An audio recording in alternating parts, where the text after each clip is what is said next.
是时候来个真相炸弹了。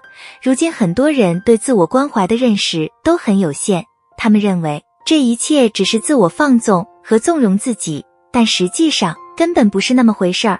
而且其实有一个专业术语来描述这种行为，就是娇惯自己。娇惯自己指的是过度安慰或纵容自己，往往到了放纵或回避挑战或不适的地步。大家也许会惊讶地发现，自爱经常被伪装成有害的事，比如娇惯自己。在当今社会，自爱这个词常被用来作为最新的潮流，有时还会用来掩盖不健康的习惯。这就是为什么我们要拆解出这5个不容错过的迹象，以帮助大家理解自爱与娇惯自己之间的重要区别。只做舒适的事。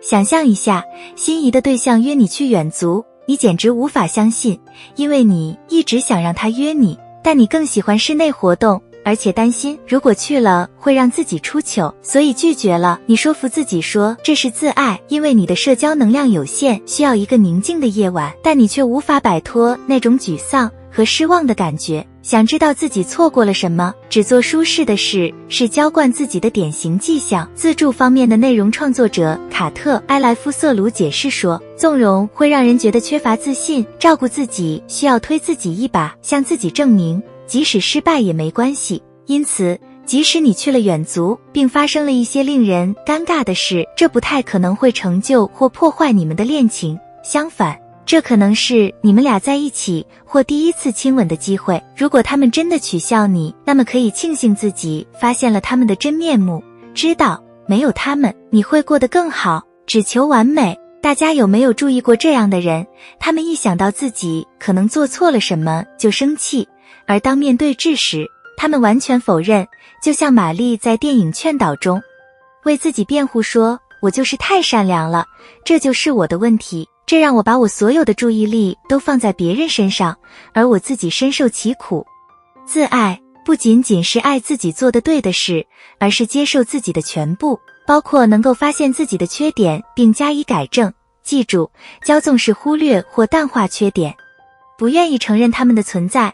那么你究竟做了哪件呢？如果大家觉得这支影片很有帮助，请点赞并订阅我们的频道。现在我们继续下一点。第一，自尊。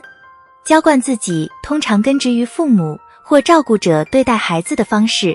神经元领导力博士大卫·洛克解释说，孩子们可以通过做困难的事，被告知他们有能力做更多的事，并在自己身上看到这一点，从而提高自尊和地位。如果父母或照顾者总是帮孩子排忧解难，他们的过度介入可能会搞得孩子自己无法处理困难的事情，这可能会让孩子觉得自己无能为力。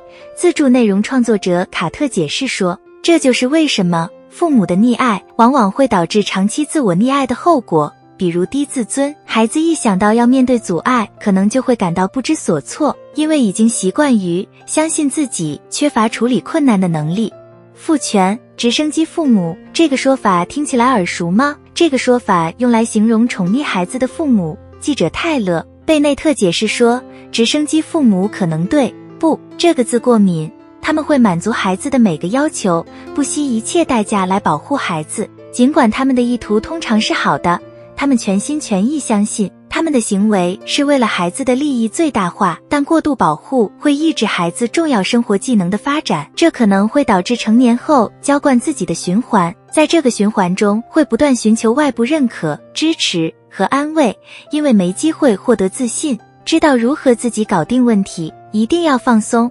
当杯子空了，想要做舒适或安逸的事是很自然的。如果选择了在大自然中散步，或缩在沙发里吃点甜食，看自己最喜欢的节目通常会结局大团圆。但重要的是要明白，自爱并不总是做让人放松的事情。事实上，有时候能做的最好的事情就是自己害怕的事情。有没有注意到，关掉所有电子噪音，花时间和宠物在一起后，会感觉好多了？或者深夜开车兜风，就像世界变得平和且安静。或在和治疗师交谈后，会感到如释重负，因为本来可以更容易的将一切都藏在心里。自爱并不总是容易的，但总是值得的。